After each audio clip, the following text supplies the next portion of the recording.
Professor Roy Spence is someone who in this city hardly needs any introduction. He's been a consultant at the City Hospital in Belfast since 1986. He's been an examiner with the Royal Colleges and is a professor at two of the universities in Northern Ireland.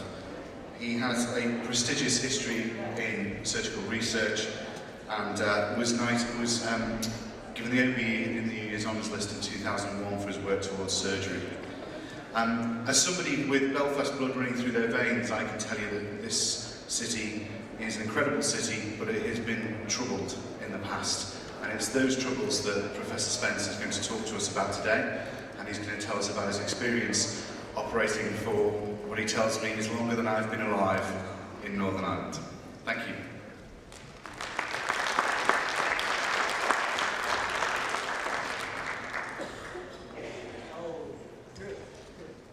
Thank you very much for that introduction, and Mr. President of ASiT, thank you for the invitation to speak, and to my four colleagues, presidents of the various colleges, thank you also for coming to Belfast. Thank you all for coming to Belfast, which I'm hoping I'm going to show you now in the next 20 minutes or so is a transformed city.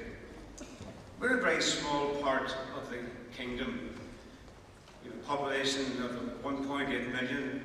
It's pretty tiny, 5,000 square miles. A relatively young country formed back in the 1920s.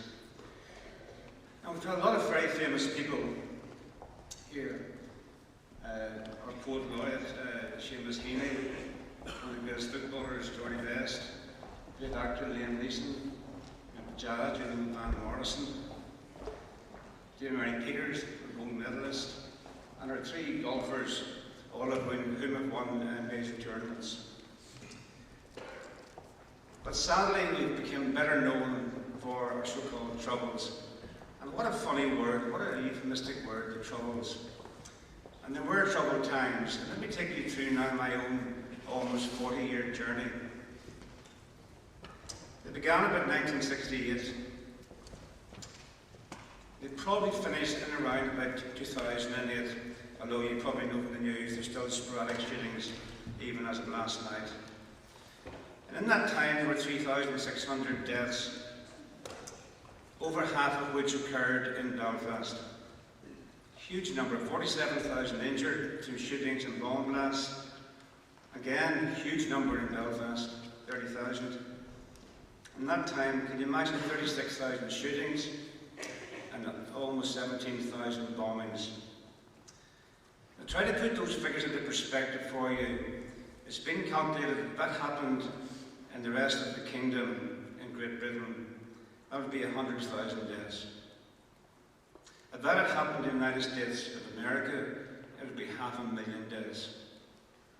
So there's barely any of us in this country, myself included, who didn't know somebody personally who's been injured, who has been shot, who has been killed.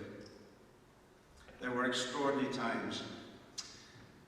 I'm conscious, fully aware that troubles are all over the world, but what made us, I think, unique was the remarkable proximity of our so-called troubles, its shootings and the bombings, to the major hospitals in Belfast, and particularly to the Royal Victoria Hospital. At the bottom of my slide here is the old building now. So you're all in Belfast, tiny part of the kingdom, and the vast majority of those shootings and bombings occurred within 1 mile of the hospital. The shootings, the killings happened beside the hospital, and they happened within the hospital.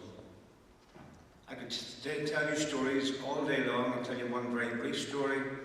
Those of us of a certain age in this room who are well established and long experienced surgeons, we've all had occasional death on the table, and you all know how upsetting that is. Probably not many of you have had people shot dead beside you. I recall at the end of the 1970s standing, talking to a friend of mine, built something like the way I built an old prop forward from yesteryear. And I was just talking to him, it was a November evening, I think it was about 1979. And you remember funny things about it. It was just getting dusk because it was November, and there was a little mizzled rain just falling.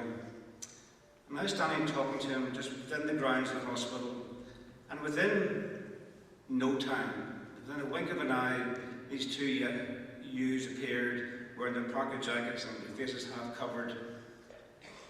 And they thought initially I was the person beside me, and they put the handgun to my chest to shoot me.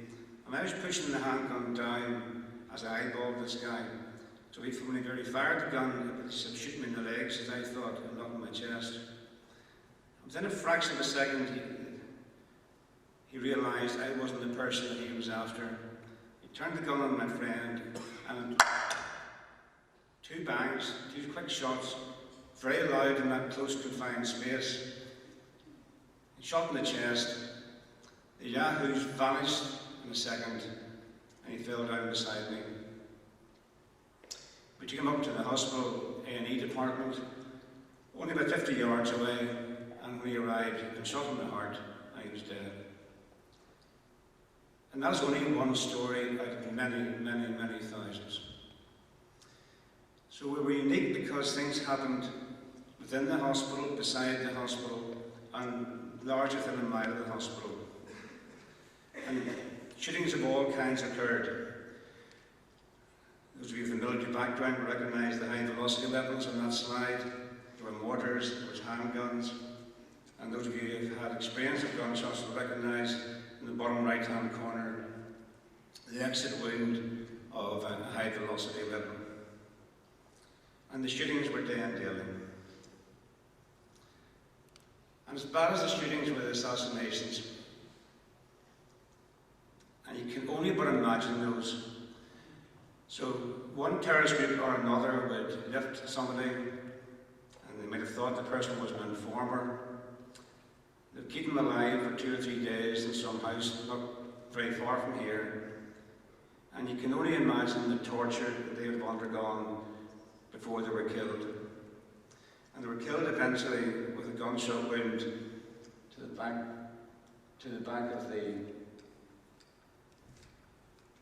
of the head.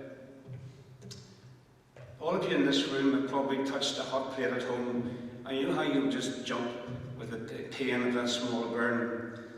Well, can you imagine that chap at the bottom on the post-mortem slab who had a cross burnt into his back with a blowtorch, and the letters IRA burnt into his back with a blowtorch before he was shot about a day later. And then even worse than that, after the persons were killed, their bodies were booby-trapped. And there in the bottom right-hand slide, in the junction between the good roads of Northern Ireland, the more rough tracks of the south of Ireland back in those days, and there's a body. And that body hidden in his dead, obviously, but hidden in his clothing was a booby trap bomb for the police officers or the army officers who were going to remove him. Rubber bullets came in the 1970s as a way of trying to disperse rioters, and the idea was that you would fire the rubber bullet about 2 or 3 metres in front of a crowd, it would ricochet up a little bit, and it would hit you in the leg and break your tibia or femur. But times have bounced further up, and this youth is having cardiac arrest, and in fact he died, and there was rubber bullets that hit you in the chest called cardiac contusion and death. And bombings were just a daily feature. They all carried names eventually of either the day of the week, or it was Bloody Friday here in Belfast in 1972 with 19 bombs going off all around the place, and the crowds would run in one direction, a bomb somewhere else, and so on. And then the horrendous undercar booby trap, which became very, very sophisticated as the 1970s went on. And sometimes deaths were in public, sometimes they were very public. I have a fantastic passion for Northern Ireland, and over my 40-odd years I had a fantastic belief it would get better. And as you will see today and tomorrow and tonight, we have got better. But in the top left-hand corner of my slide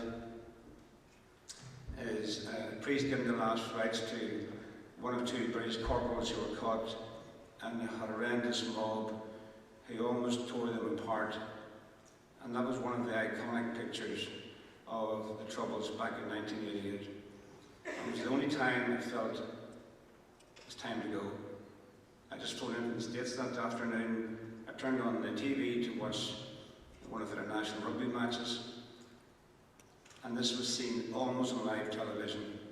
And I've subsequently seen the heli-tele pictures of it, and those two men got a horrendous death. You'll be familiar with Bloody Sunday, the bottom left-hand side, and then 306 officers, many of whom were friends of mine, were murdered, and the poignant funerals of the coffin with the police cap on the top. It was a way of life. Countless road checks. You cannot believe this now in this city as you go out now tonight. Daily shootings and bombings, a ring of steel around the shopping precincts. We didn't walk past unoccupied cars just in case there was somebody that planted a bomb therein. No street lights at night. I remember often coming home at 3 or 4 in the morning in this place out there, utter darkness, and all you hear in the background were the sounds of gunfire. And every morning you turn on the news and he was killed last night. Constant stream of funerals. So I've already said to you the uniqueness of this place was the close proximity. If you take the Korean War, and you all remember the MASH programs on television, well, probably even with good helicopter support, it was about 6 or 7 hours before you got back to surgical help. The Vietnam War, the evacuation was probably about 2 or 3 hours. But here in Belfast, in this little tiny place, it's unbelievable, and I've checked these figures now 4 or 5 times before I came in front of you today. But 90% were admitted within half an hour. And half of them within about 15 or 20 minutes. It's extraordinary times. That's the background. We're now in a much better place, and you're so welcome here in Belfast. But let me just take you through maybe a couple of lessons we have learned from these bad times, which not only apply to nowadays, they also apply out in Iraq and Afghanistan. Firstly, should we go out to the scene? Nearly always we didn't go out to the scene.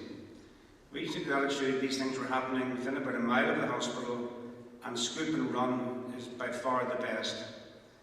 A, because we're so close by the hospital, and there's probably little role for us at the scene in our environment, because there's often continuing gunfire. At times would be a nuisance, and sometimes there were further bombs hidden in the explosion and the bombed buildings, and as I mentioned, booby-trapped bodies.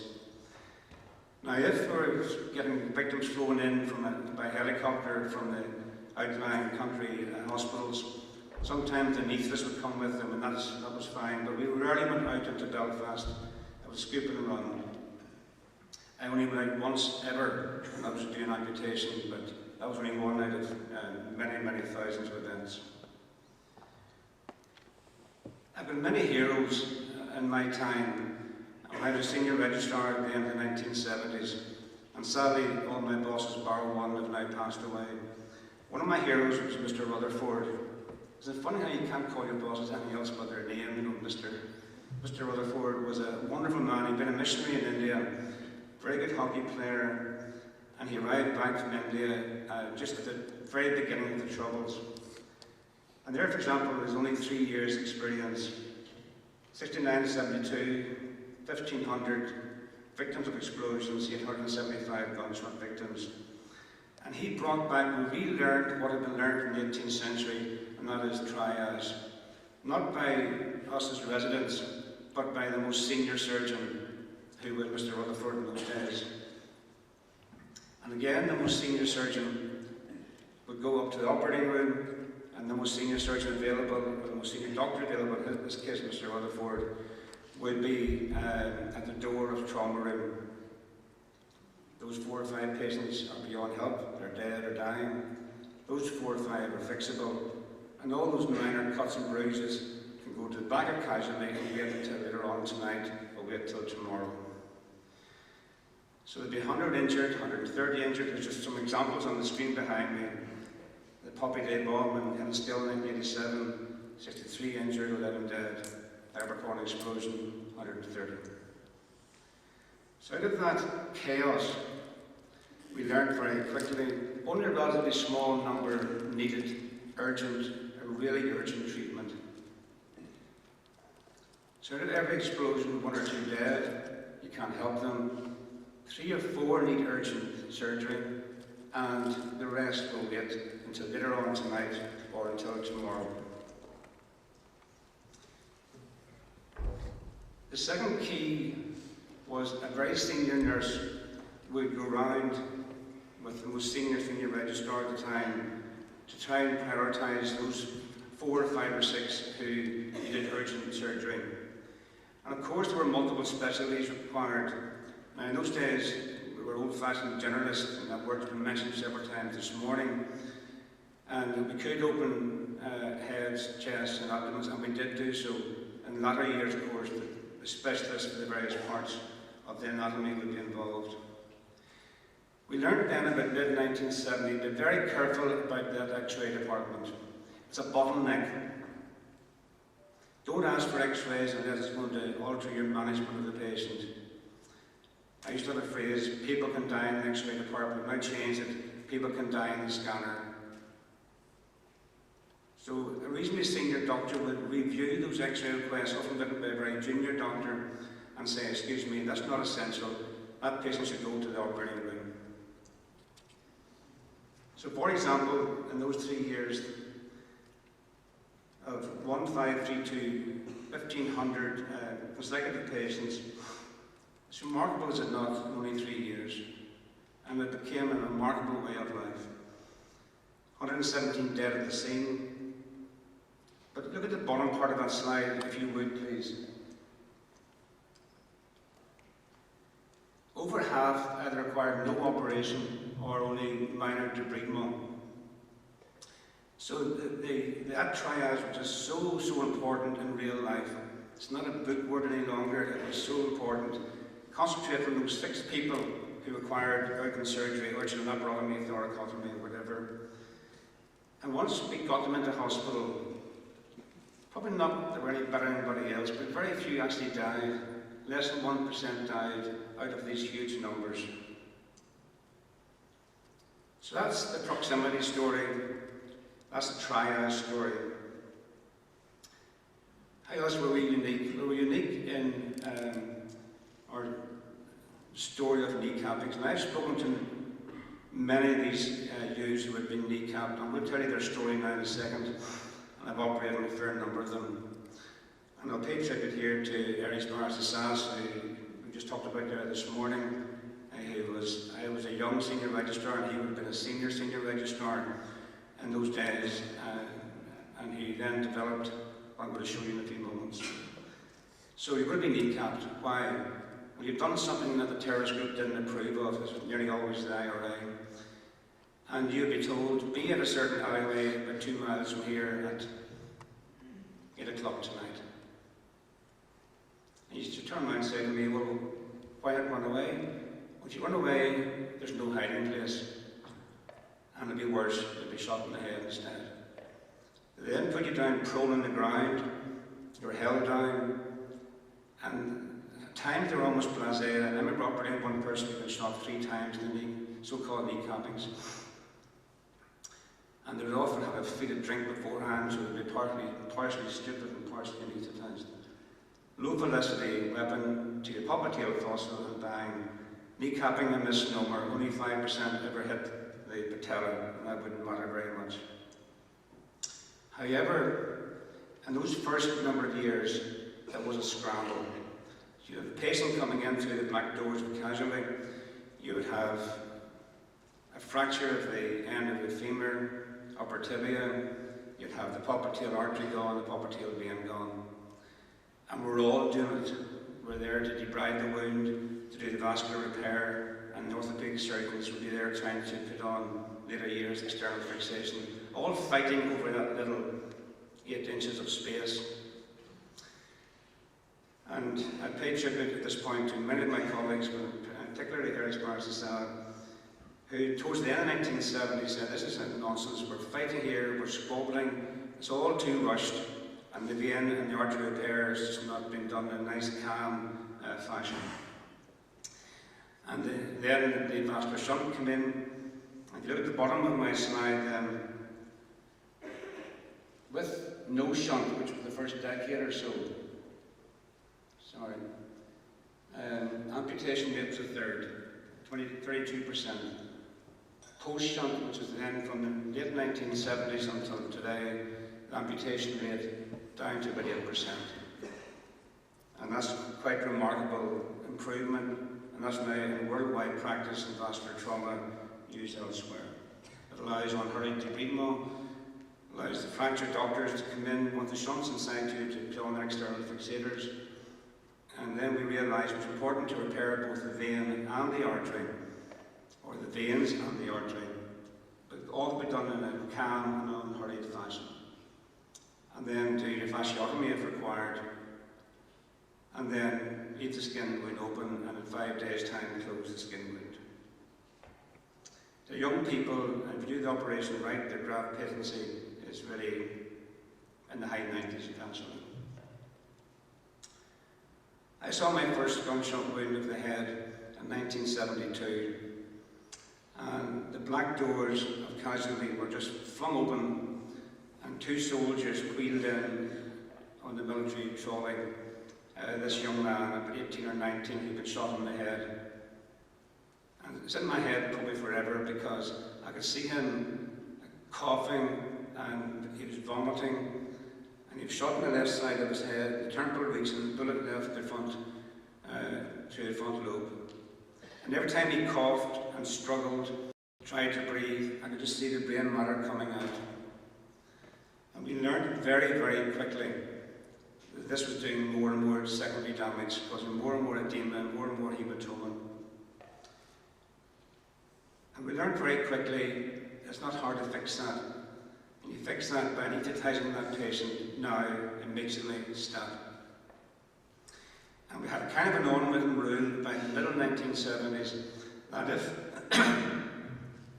a patient had a gunshot wound of the head, they shouldn't be put around to X-ray, or in today's term, a CT scanner, without being shot, as you see in the picture behind me. And that has helped to establish a pattern of care which is now worldwide. And we didn't have complicated schemes to trying to decide who would live or die. We would treat all coming through the door and do the best we could for them. And we had the biggest series in the 1970s of civilian gunshot wounds in the world. And our first 100 patients, the mortality was 50%. Why? Well, the why of that is that many patients would have died at the scene in Korea and Vietnam, coming into hospital in that first 30 minutes. And our simple little schema of how well you would do is on the board behind me. If you were conscious on admission to hospital, your survival rate was pretty high, towards 90%. Drowsy, down to about 2/3. But in fact, when I saw many of these, if you were in a coma, well, your chance of survival was as near 0. So the management we brought in was immediate intubation, hyperventilation, reduce the PCO2, intracranial pressure monitoring, go into the operating room once that's been done, take away the bony fragments, and we did so many of these back in the 1970s. But if the bullet was lying in some part of the brain that's going to do harm to try and get it out, we left it alone. But most important, close the dura. And that was a big step forward. And life's funny, and I was asked one time, how did you get through all of this? But we had a kind of a funny old, hopefully you see it tonight as well, humour. We got on well together, there was a collegiality. And I would also pay tribute to Mr. Gordon. Again, his name's on the board behind me. He's now again sadly passed away. Derek Gordon was a very, very good neurosurgeon. And he said he was dealing with all these gunshot wounds in the head and these young soldiers, and there was a large defect left behind. And he was sitting talking in the tea room to a man called Blair, who was a dentist, and they just were chatting over tea in the theatres. And they cottoned on, and there was this stuff called titanium, pardon me, used by the dental surgeons then just coming in. That was dead light, easy to to be malleable, easy to fix and radio translation. And published in the BMJ in 1974 was a wonderful series of only 25 cases of the first cranioplasties using titanium plate. And guess what? With minor modifications, it's still used nowadays. The difference nowadays is that it's modeled by computer, we did it by eye, and nowadays it is probably put in more often than not at the time of the initial injury. That happened here in Belfast, a little tiny part of the kingdom, a tiny part of the world. So, I'm coming to the end of my journey. I've tried to give you 40 years into my 20-minute slot. So what lessons did we learn? Some relearned. Triage, that most senior doctor at the door, absolutely essential. Now, we didn't know the words permissive hypertension back in those days, but we had a gut feeling that if you're bleeding badly, don't mess about going to X-ray. Didn't have a CT scanner initially. Don't mess about trying to get the blood pressure up to 120/80. Take that patient down to the operating room. So chest X-ray, of course, is important for pneumothoraces and tamponade, etc. But take care. Patients can die in the X-ray department, and patients can die in the scanner. We learned very quickly that they delayed primary suture. I've already mentioned the vascular shunts for knee cappings, the titanium plate to cover the skull defects, and that early ventilation. And that first gunshot wound in my head is still in my head from 1972. And if I could only but show you that soldier, every time he coughed and he sneezed and he was vomiting, the brain matter was coming out the left-hand side. I don't think we needed to do a controlled trial of that one. And then later on, of course, external fixation of factors. I know you'll be debating later on today the general surgeon versus the specialist, and I'm keeping some of my colleagues who are senior presidents of the colleges. I grew up as a generalist where I could do thoracotomies and laparotomies and a bit of brain surgery at the very beginning of the troubles. All I'm making a plea to you is you now graduate and become consultants in your various specialties in the various parts of the kingdom or elsewhere. Watch my lips. Somebody must take charge. Of course, you bring in nowadays your chest surgeon, your general surgeon, your abdominal surgeon, your vascular surgeon, orthopedic surgeons, maxillofacial surgeons, as in this case. But somebody must take charge. Somebody must have a holistic view.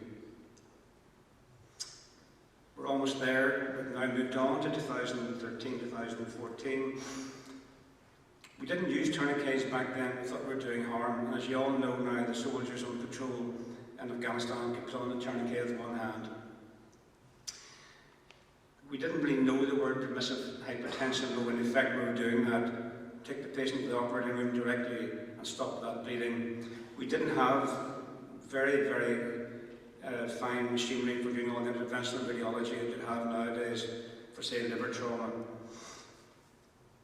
We probably didn't know very much about avoiding the triad of coagulopathy because of hypothermia and metabolic acidosis. We had a fantastic blood bank, and I pay tribute again to the colleagues there who, night after night, would have found blood from somewhere. The message we learned back then, it's now much more sophisticated, is stop that bleeding. You all know about the ratio of 1 to 1 to 1, and you all know about nowadays the hemostatic dressings, which are quite dramatic, and the trials with tranexamic acid. But nonetheless, a lot of that began with us back in troubled times. I'm only going to show one slide about training, because I know that's going to be a topic by Mr. Graham later on. We did 6 years of undergraduate training, a year as a junior house officer, 2 years as a senior house officer, and we got then the old FRCS, a couple of years as a registrar, 2 years as a research fellow. You can see how it took some time. Now, those 4 years as a senior registrar on the right-hand corner of the screen were what I'm talking to you about now, the end of the 1970s, the very early 1980s. There were 8 of us in Belfast did a lot of this trauma work, and I'm sad to say to you that I'm the only one left now working. 3 of my colleagues have died for various reasons, including Irish Barrister and some other very, very good senior registrars. Mr. President of English College, there was no working time directive, as you very well know. There was little specialisation. We worked those 30,000 hours, largely unsupervised. One of my chiefs, well known to the senior men in this room, would say to me as he went off, he would say to me, "Roy, you're a senior chap now. I will see you in the morning," which meant you do the work tonight and I'll see you in the morning. I know it wouldn't happen to you nowadays, but that's the way it was. So we had fantastic, huge experience. And I still have those many heroes of mine. All my sadly bar one passed away. Role models. Never minimise the importance of a role model. Always learn the best of each of your chiefs, and always discard the worst of each of your chiefs, and then that'll be you. I'm coming to the end. The first line of Charles Dickens, a book, A Tale of Two Cities, published in 1889. Very first line, as many of you will know, it was the best of times, it was the worst of times. Of course there were bad times. How else could you say that? 3,600 dead, almost 50,000 injured. But you know something? As we worked in that hospital environment, as we worked together, I'm almost nervous to say now the F word, but I'm going to say it to you. It was fun. We worked together, we had collegiality, we lived in that hospital over there, there were no working time directives. The only time you were off was when you were off on annual vacation. They were fun times, and I wonder, has that been lost? And I'm speaking now to all 4 presidents. I wonder, has the fun gone? Maybe it can be brought back again. Best of times, it was the worst of times. And then peace came. Peace came normally in 1998 with the Good Friday Agreement. I'm not sure why I look so small talking to President Clinton on that side. I am pretty small, but not that small. I think it's a trick of the photographer. And any of you have met President Clinton, barring our 4 presidents, of course, he's the most charismatic man you'll ever meet, ever, apart from the 4 presidents. I began by saying to you, you're welcome. You're very welcome. Do come again. As you'll see, those of you who've been around Belfast today, or your wives or partners, it's a great place now. Absolutely transformed from my senior registrar days in the 1970s. I've had the famous handshake of Her Majesty with Martin McGuinness. We have had working together in government, which we thought we'd never see between Martin McGuinness and the Reverend Ian Paisley. We had the G8 Summit last year down in Lough Erne. You'll see tonight the Titanic building. We had President Obama speaking on this very same stage a matter of months ago. Those of you who play golf will know about our 3 famous golfers. The World Police and Fire Games. And if you can stay another day or so, you can go up the road to the Giant's Causeway and you'll see we have got a fantastic little country. I'm going to finish with my last statement, and that is, I pay tribute to my fellow other 7 senior registrars from the 1970s, half of whom have now passed away. I pay tribute to my old chiefs, from whom I learned much, all of whom have passed away, bar one. And I pay tribute to the people of Belfast and Northern Ireland who went through such adversity and who are now in a much better place. Mr. President, thank you for having me to speak to you. You're most welcome. Thank you again.